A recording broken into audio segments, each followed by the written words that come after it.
দেখো বাইরে আমরা তো হাওড়া এসে আটকে গেছি, জল জমে গেছে।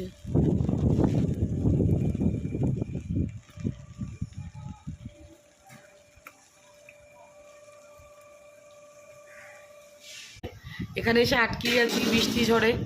তাই এখন রাত্রেবেলা প্রোগ্রাম হচ্ছে খিচুড়ি রান্নার, সব জোগাড় হচ্ছে। কিমার খিচুড়ি, এই চিকেন কাটা হচ্ছে, পেঁয়াজ আলু, এই যে সব আমার ভাগ্নি, এই একটা ভাগ্নি। আমরা বাইরে হচ্ছে খিচুড়ি, ওখানে বড় গ্যাস লাগিয়ে। এটা খিচুড়ির মশলা কষানো এখানে হচ্ছে, এখানে চিকেন পকোড়া হচ্ছে, সবাই এখানে হই করে খাওয়া দাওয়া হচ্ছে বর্ষার মধ্যে। ওখানে খিচুড়ি হচ্ছে আর মশলাগুলো এখানে রেডি হচ্ছে। খিচুড়ি রেডি হয়ে খেতেও বসে গেছে।